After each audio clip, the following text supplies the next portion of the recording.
यहाँ की आप चिंता मत करो भाभी, मैं सब देख लूंगी, आप बेफिक्र होकर जाओ। अगर कोई और मदद चाहिए होगी तो आप बस एक फोन कर देना, मैं मैनेज कर दूंगी। नंदिनी की पड़ोस वाली भाभी सीमा की बात सुनकर उसे तसल्ली हुई और उसने तिरछी नजर से अपने पति विनय को देखा और आंखों ही आंखों में कह दिया कि आप जिसे हमेशा पराया कहते थे, आज वही अपनों से भी ज्यादा अपने निकले।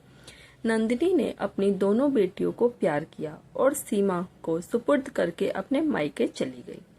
नंदिनी की बेटियों के बोर्ड एग्जाम पास होने से उन्हें वे अपने साथ नहीं ले जा सकती थी। वैसे शहर में अपने लोग कहने वालों में नंदिनी की नंद कंचन भी रहती है, जो हमेशा तीज त्योहार पर अपना हक लेने बराबर आती जाती है और खुद अपने घर में जरूरत हो तो नंदिनी को आदेश देकर वहां बुला भी लेती है।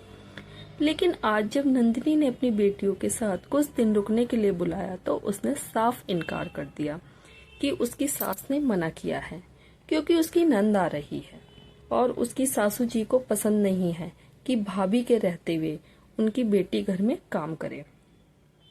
नंदिनी अपने मम्मी पापा की इकलौती बेटी है। उसकी शादी के बाद वो लोग अकेले हो गए, लेकिन उसके दोनों चाचा चाची वहीं साथ में ही रहते थे, तो नंदिनी मम्मी पापा की तरफ से चिंता मुक्त थी। लेकिन सुबह खबर आई कि पापा जी सीढ़ियों से फिसल गए हैं, चोट ज्यादा लग गई है। डॉक्टरों ने 24 घंटे का समय दिया है, इसलिए नंदिनी के चाचा ने फोन करके नंदिनी को तुरंत बुलाया।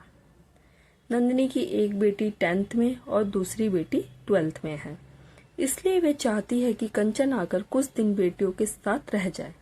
नंदिनी का स्वभाव ऐसा है कि वो कभी भी किसी की भी तकलीफ सुन देख नहीं पाती, इसलिए जैसे ही सोसाइटी में किसी की भी तकलीफ या परेशानी सुनती तो तुरंत उसकी मदद के लिए पहुंच जाती। फिर वो खाना बनाकर देना हो, साथ में अस्पताल जाना हो, या किसी भी प्रकार की परेशानी हो, या किसी को शॉपिंग करवानी हो, जहां तक हो सकता नंदिनी सबकी मदद करने के लिए हमेशा आगे रहती। उसकी इस आदत से विनय बहुत चिढ़ता और ये सब करने के लिए मना करता। तब नंदिनी हंसते हुए विनय से कहती, शुक्र मनाइए मेरी इसी आदत की वजह से आपकी बहन को बहुत आराम है, वरना वो किसे बुलाती। मुझे पता है कि कल को अगर मुझे मदद की जरूरत पड़ी तो यही पराये लोग अपने बन जाएंगे। मदद? लेकिन इन परायों की मदद हमें क्यों पड़ेगी? तुम भूल रही हो कि मेरी अपनी सगी बहन और जीजा जी यही इसी शहर में रहते हैं, जब जरूरत होगी तुरंत आ जाएगी। विनय बहुत ही तनकर बोला था। विनय की बात सुनकर नंदिनी बस मुस्कुरा देती और मन ही मन कहती, पतिदेव अभी आप अपनी बहना को समझ ही नहीं पाए हैं। वो सिर्फ मतलब की रिश्तेदार है, जो अपने घर की जिम्मेदारी खुद नहीं उठा सकती।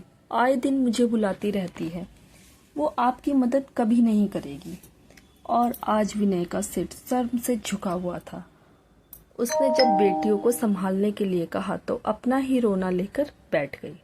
और वही जैसे ही सीमा को पता चला तो तुरंत आ गई कि बेफिक्र हो जाइए, हम लोग देख लेंगे। सच में कभी कभी अपने खून के रिश्ते से बढ़कर रिश्ते होते हैं, ये परायों के अपनेपन के रिश्ते। क्या आपके पास है ऐसे रिश्ते जिनसे आपका खून का रिश्ता नहीं है, लेकिन फिर भी आपको अपनेपन का एहसास कराते हैं? तो दोस्तों, उम्मीद करती हूँ आपको हमारी ये कहानी पसंद आई होगी। कहानी पसंद आई तो वीडियो को लाइक करें और चैनल पे नए हैं तो चैनल को सब्सक्राइब करें। और हाँ, नोटिफिकेशन बेल जरूर दबाएं ताकि अगली अपडेट सबसे पहले आपको मिले। हर हर महादेव।